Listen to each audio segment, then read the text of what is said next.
It is Cyber Monday, so millions of people will be looking for bargains online, but probably not on Facebook. Most retailers haven't quite figured out how to sell merchandise on the social media site. But as Michelle Miller reports, they could learn a thing or two from one Facebook mom, this North Carolina customer. The constant hum of sewing machines fills this converted medical supply building in Lexington, North Carolina. It's music to Brandy Tysinger Temple, who founded this little can-do company with a funny name.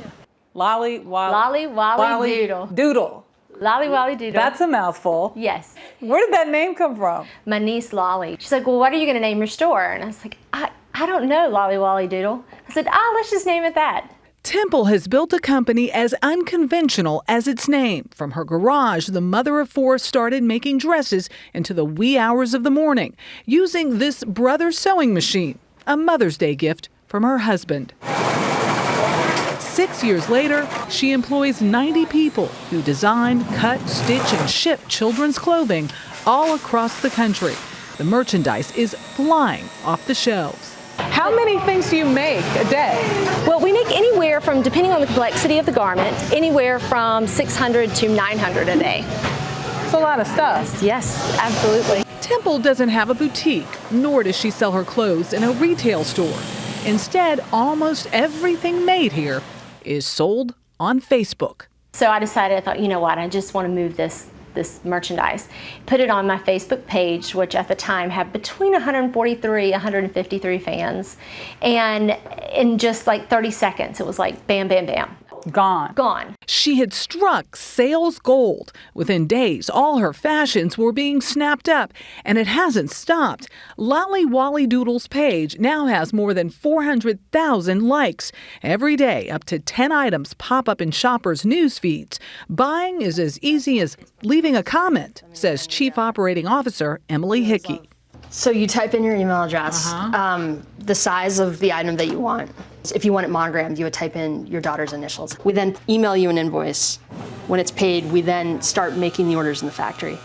The company's revenues grew a whopping 300% last year, while big retailers like JCPenney, Gap, and Nordstrom have shuttered their Facebook stores. Lolly Wally Doodle figured out how to leverage Facebook connections to generate sales. They could actually create the whole commerce experience within the news feed on Facebook, and people really started to love and give her feedback on what she was doing. And she's been able to scale her business tremendously. Temple says Facebook alone isn't responsible for her success. At its core, LWD is a family business. Her husband, Will, who lost his job a few years ago, found and built this new factory, and all of her children have put time in here as well.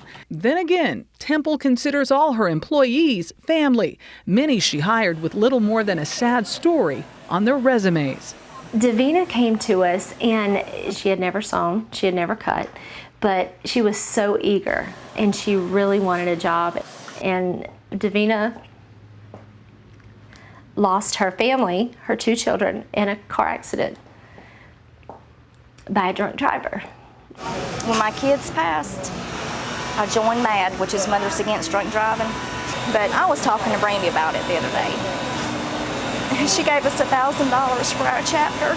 Temple is extremely proud of bringing manufacturing jobs back to this economically ravaged corner of North Carolina. There's so many of these people who have shared their stories of how this was their last hope.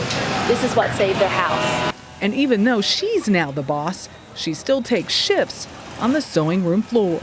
She even managed to teach this rusty sewer something new. That is not bad at all. That's not too bad. When you're on the floor here, do you sometimes pinch yourself? No, I don't. It's so awesome to sit down in a machine, and it just feels like it's still in my garage. Proving that passion is the fabric of the American dream. For CBS This Morning, Michelle Miller, Lexington, North Carolina.